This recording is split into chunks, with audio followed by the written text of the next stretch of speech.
Right then, hello and welcome to this revision session of the key content required for the Weimar Germany paper 3 on Edexcel.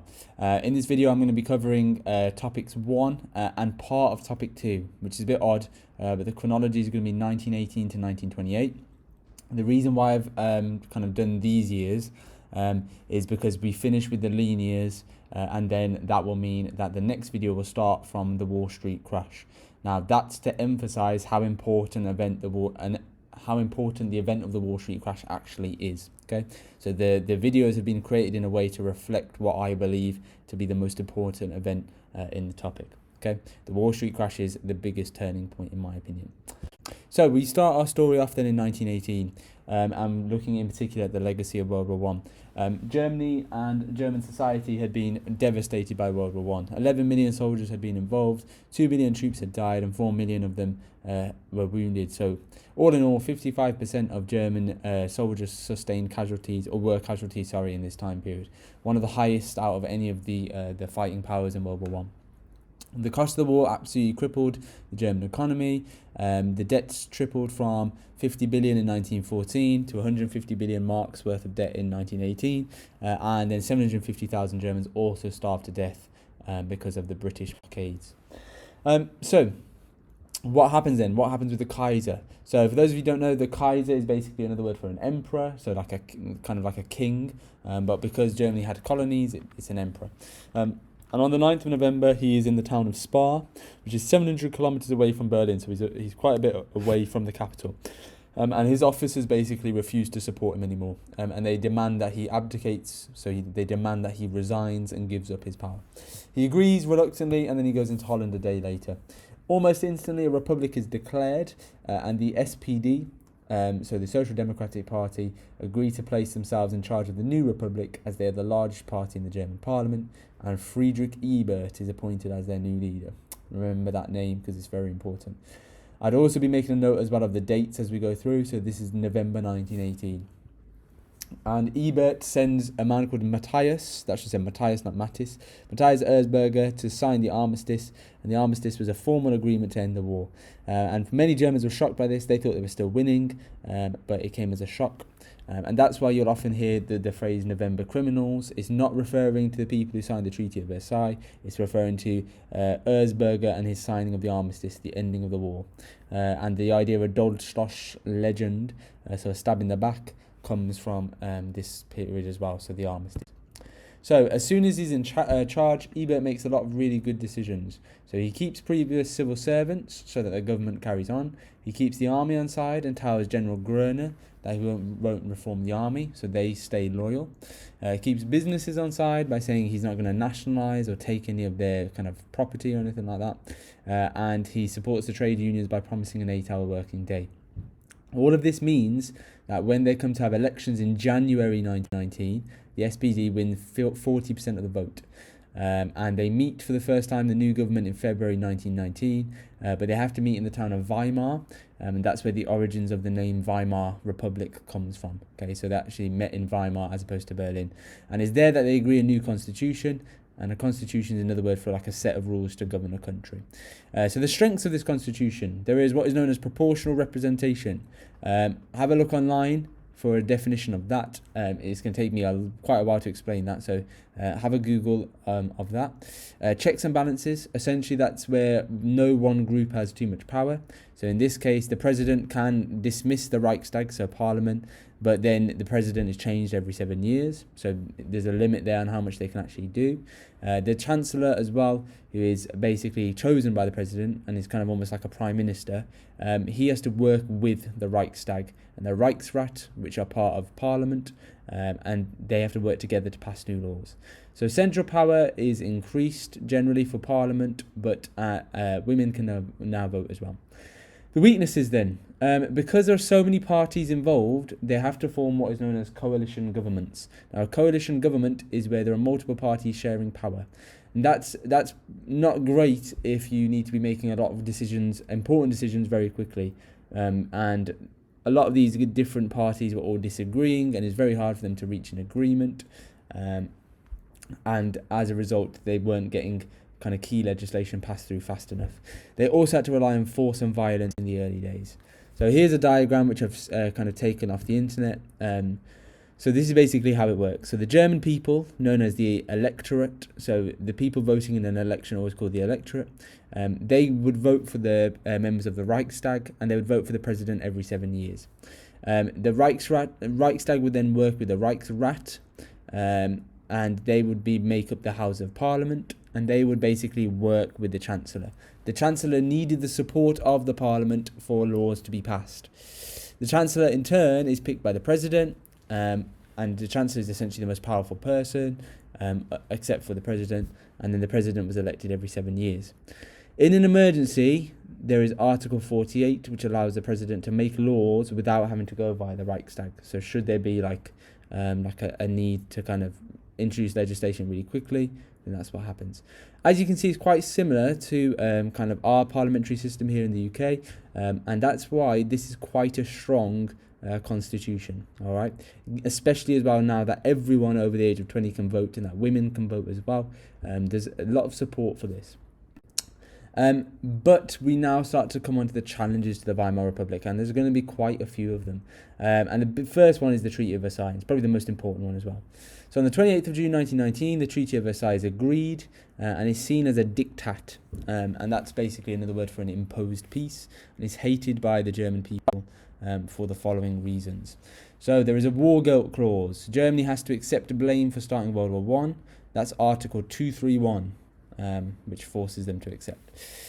Their army is reduced to 100,000 men. They're not allowed to have modern weapons. There's a restriction to 6 submarines. They couldn't have battleships over 10,000 tons and no U-boats.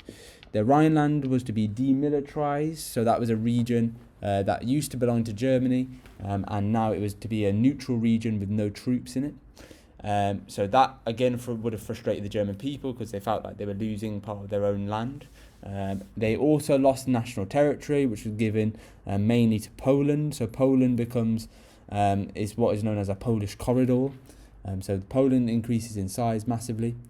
Germany loses its colonies as well, or most of them. So the Chinese ports, Pacific Islands, and its African colonies of Tanganyika and German Southwest Africa. So basically present-day Namibia. And they're forced to pay massive fines for their for their actions. And that fine is 6.6 billion. Anschluss is also prohibited, so that's the kind of reunion with Austria, so the idea of them becoming the same country. Now, we have to go back a second. So the Treaty of Versailles happened in June 1919. We're going to go back to January 1919 because this is where we come across our second most important challenge, which is political opposition. So our first example of political opposition you need to know for the exam is the Spartacist Uprising. Now, the Spartacist Uprising is an example of left-wing opposition. Now, left-wing groups want more equality, whereas right-wing groups want more freedom for businesses to do well, and they stress the power of the German nation. It takes place in January 1919, before the TOV, so before the Treaty of Versailles, and this is the kind of order of events that you need to know. So the German Communist Party set up in December 1918. The Spartacist League support them, and they are extreme socialists. They are led by Rosa Luxemburg and Karl Liebknecht. On the 4th of January, Ebert sacked a man called Emil Eichhorn, the police chief, and that led to thousands of workers starting to protest. The Spartacists then called for a general strike, and there was an uprising in Berlin, and over 100,000 people turned up, and they seized newspaper and telegraph offices. Ebert asked the Freikorps, who were right-wing ex-soldiers who were no longer working, for support, and basically within less than a week, the Spartacists had been forced off the streets by the Freikorps, who used extreme violence. Liebknecht was shot in the head, and Luxemburg was also shot in the head, and her body was dumped in a canal. Okay, so Spartacist uprising is quite significant because it's the first major kind of test they face. There's 100,000 workers involved. There's a real threat here to Ebert, but he manages to diffuse the threat through asking the Freikorps to help. Now, he's built up a problem there for himself because he's now given permission to right-wing soldiers to basically fire on the streets. And they then launched the second issue that he faces, or the second challenge. And that's the Kapp Putsch. And the Kapp Putsch happens in March 1920. So this is after the Treaty of Versailles. So the Freikorps stay employed by Ebert until March 1920. Then he plans to disband them. Now that basically means to kind of to almost like fire them, essentially. So they're worried about being out of a job. They start to protest, and Ebert responds by asking the head of the army, or the Reichswehr, a man called General Siecht, to fire on them. And he responds, Reichswehr does not fire upon Reichswehr. Now that's significant because he's openly defying the president. And he's basically saying that the army will not listen to you. So this is an example of Ebert losing the support of the army, and any leader that loses the support of his generals, their days are numbered. And this would be confirmed by the fact that the rebels put forward their leader, a man called Wolfgang Kapp, a right-wing nationalist journalist, and Ebert and the Weimar government flee to Stuttgart, and the Freikorps call for the Kaiser to return. Now, it's all looking pretty terrible for Ebert at this moment in time. It looks like he's going to lose his grip on power, but there's two crucial things that don't happen. That don't happen. So first thing that doesn't happen is that the workers don't support Kapp because of his right-wing views. And instead, they support Ebert and the SPD. And the second thing that doesn't happen is that Ebert continues to campaign. He doesn't give up. All right, so he continues to campaign, and him and the SPD encourage workers across Germany to strike. And basically, Kapp is unable to rule over the country because everyone is on strike, and he has to give up after 4 days of ruling. So those are your two case studies, so the Spartacist rebellion and the Kapp Putsch. Even though the Spartacists and Kapp Putsch were defeated, the Weimar Republic continued to face threats. So there were 376 political murders. Key politicians like Hugo Haas, Matthias Erzberger and Walter Rathnew were all killed. So Erzberger was the man who signed the armistice, for example. So this is a time of significant tension for the Weimar Republic. They face some serious threats. Don't get it twisted. It's not like they only face the Spartacist uprising and the Kapp Putsch and then they're done. There's a range of threats that they face. And so we've now been looking at political challenges. We now need to think about economic challenges.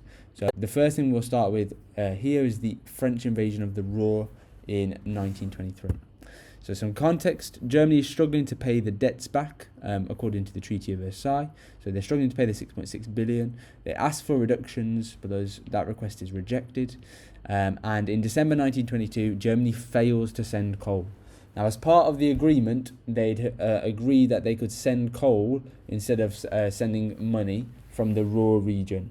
And that coal would obviously carry with it certain value, and that would help to go towards paying off the £6.6 billion fine. But because they stopped sending coal, the French then retaliate, and they send troops into the Ruhr in January of 1923. They confiscate raw materials, factories, they take over industrial machinery, industrial plants, and they start to manufacture their own goods. The Germans kind of resist, so they go on strike. And they start to, or some of them go on strike, some of them try and kind of work slower, kind of sabotage some of the work that they're doing, but ultimately they can't be actively resisting. This is just passive resistance. So passive means kind of resistance which is not directly in your face. Active resistance would be like an example of people attacking someone.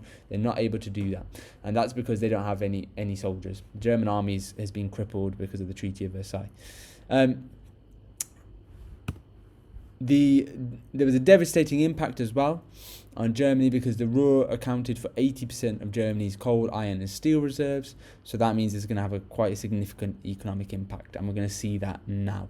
All right. The key part there, though, is the fact that it accounts for 80% of all coal, iron and steel in Germany, which is a huge amount. So what happens directly as a result of the invasion of the Ruhr is hyperinflation. And this becomes particularly acute in November 1923. So the shortages caused by the Ruhr crisis leads to inflation naturally, so people are having to pay more money to get what they need.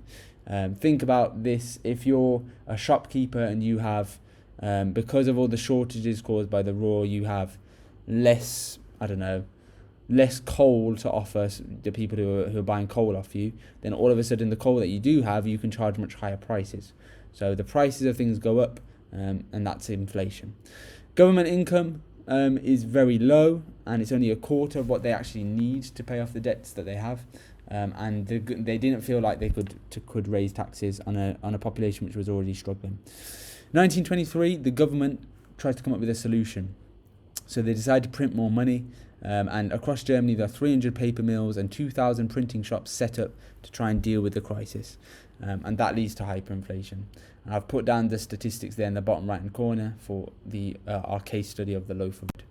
So hyperinflation has some significant consequences. Key thing is that the people of Germany suffer. So wages don't rise as rapidly as prices. Normal living becomes impossible to sustain. So people would be taking wheelbarrows of cash. Workers were paid twice a day. Was impossible almost. Everyone suffered from shortages. So there's a bit of extra kind of contextual detail there for you to have a read through. And the key thing is that people with savings were hit the hardest. So if you had been a proactive member of and you've kind of been thinking in terms of long-term planning, you might have saved up, 300,000 marks to kind of buy a nice house for yourself. By the time of hyperinflation, that's going to be worth nothing, because it would have cost 200,000 billion marks just for a loaf of bread. So 300,000 marks won't get you anything. So that's an example of how people with savings were hit hardest. However, the people that were in debts or were taking out loans, they benefited pretty much because their debts were wiped overnight. If they had a debt of 2 million marks, that suddenly became almost worthless, because 2 million marks would have ended up being, about, if a loaf of bread was 200,000 billion, 2 million is not much. Other people who had hoarded goods sold them for a large profit, and then foreign visitors also benefited. So because the German currency was failing, other currencies would have performed well against it.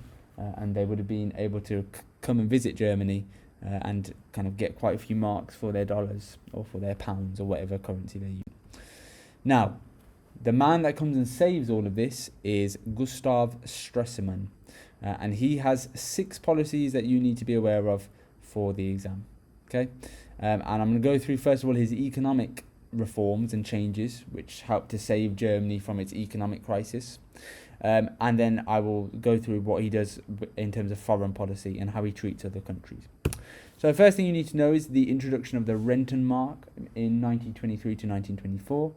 The state-owned Rentenbank began to issue this new currency, and it was tied to the value of gold, so it was more trustworthy, and people started to use it and trade again. Eventually it is taken over by an independent bank called the Reichsbank, but ultimately this helps to bring hyperinflation under control. Second thing he does, and what I think is the most important, is he signs something called the Dawes Plan. That's basically where reparations were temporarily reduced to 50 million a year. US banks were able to give a loan of 25 billion between 1924 and 1930, and the French troops left the Ruhr, but extreme political parties were furious that the plan involved agreeing to reparations. Okay, so there is some backlash. But for the most part, there's a general support for the Dawes Plan, and it does have to deal with hyperinflation. The final one is the Young Plan. That reduces the total reparations from 6.6 billion to 2 billion. Annual payments are fixed now at 50 million a year, and ultimately that means, the other thing is that payments were to be stretched out until 1988, and ultimately that means for German people lower taxes because the economy is performing better. And that boosted the German industry and more jobs as a result. The Locarno Pact of 1925, so that was a treaty which now involved Germany. Crucially, it's not imposed upon them, it's not forced upon them like the Treaty of Versailles. Okay, so it's something they can opt into. And as part of that, the Germany and Allies agree that the Rhineland should be demilitarized. Now, a lot of people in Germany hate the fact that that the Locarno Pact confirmed the Treaty of Versailles borders, but the key thing to be aware of here is that the German government has given its consent to the Locarno Pact. It's not been forced upon them, and that again conveys the level of self-respect that Stresemann was able to introduce for the German people and for the German government.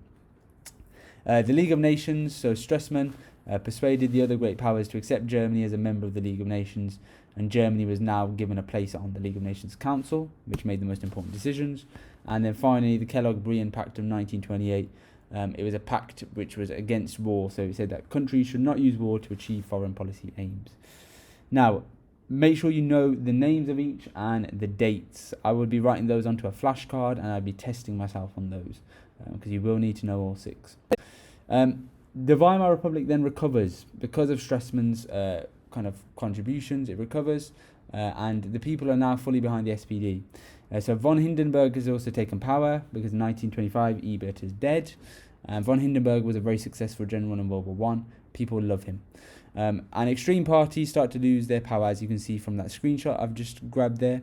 So 40% of the extreme parties got 40% of the vote in May 1924, whereas by May 1928 they only have 28%, and the support for the SPD and other moderate parties has increased.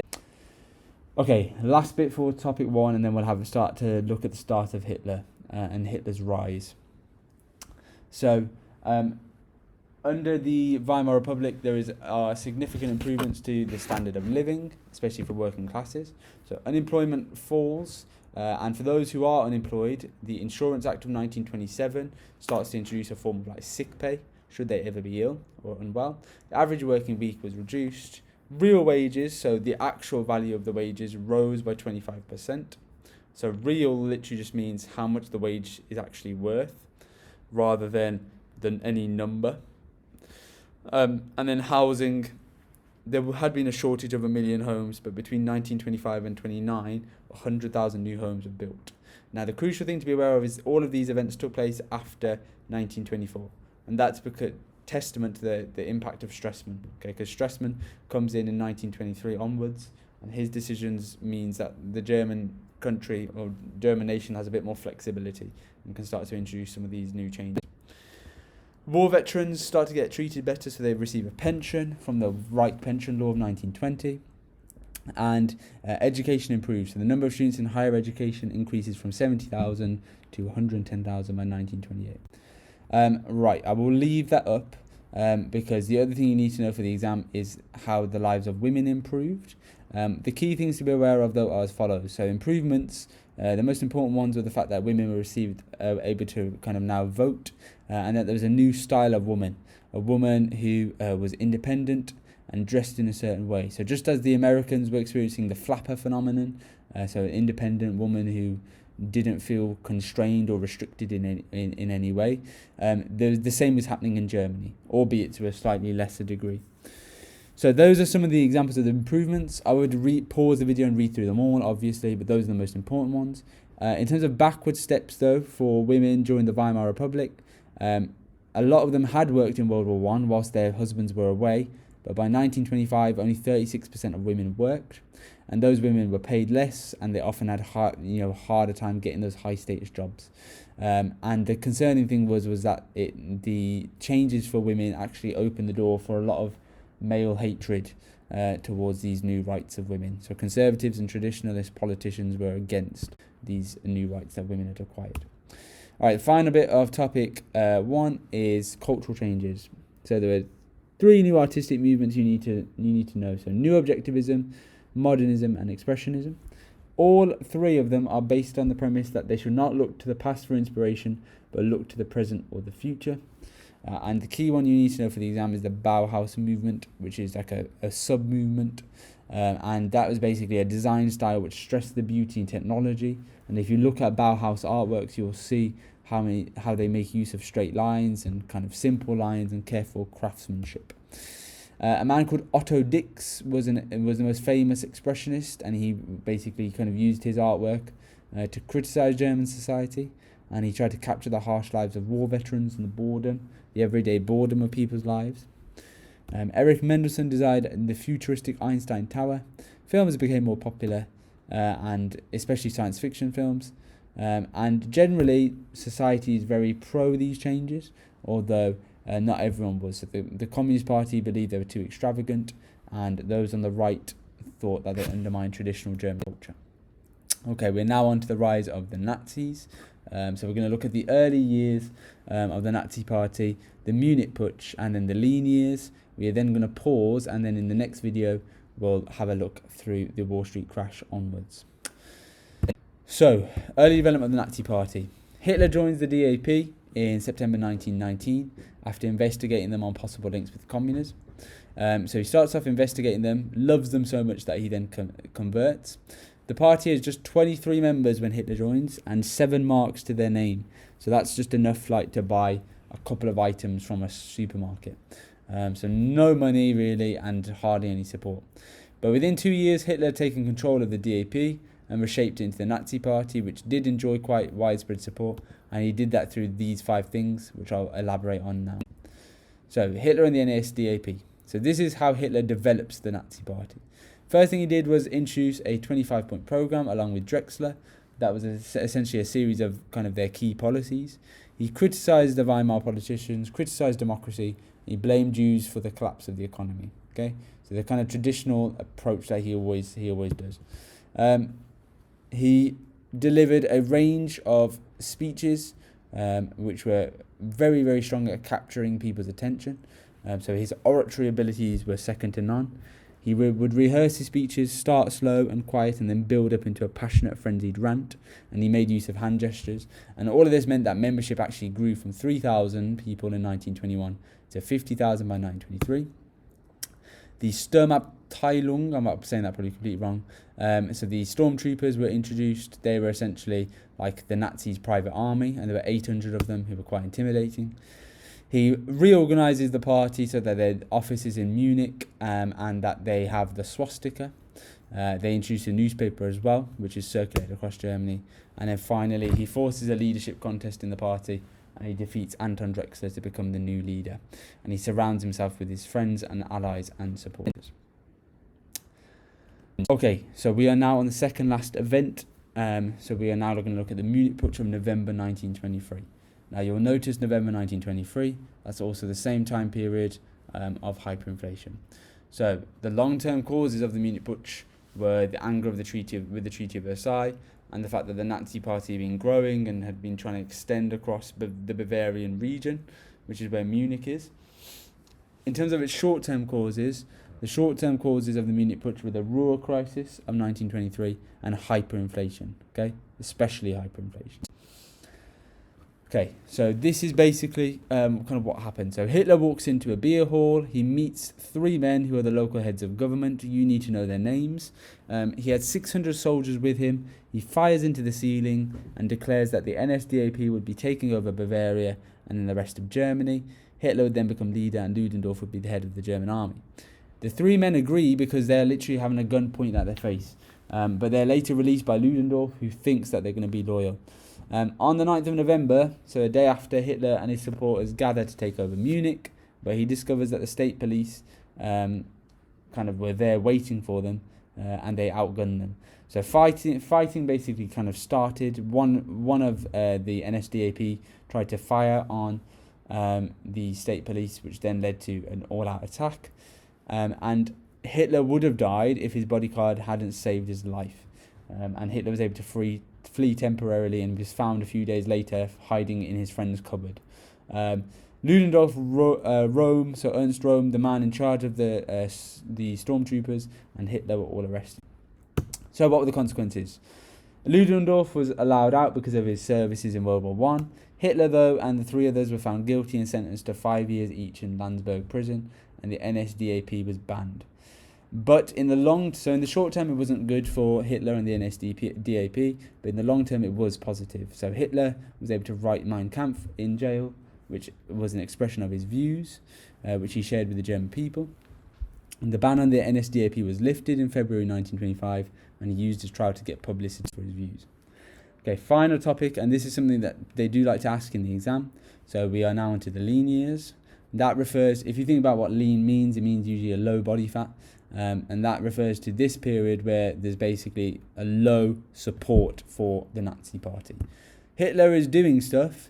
Don't get us wrong. Don't get me wrong. He is trying to develop the party, but because of Gustav Stresemann's success, Nobody really wants to vote for an extremist man, essentially.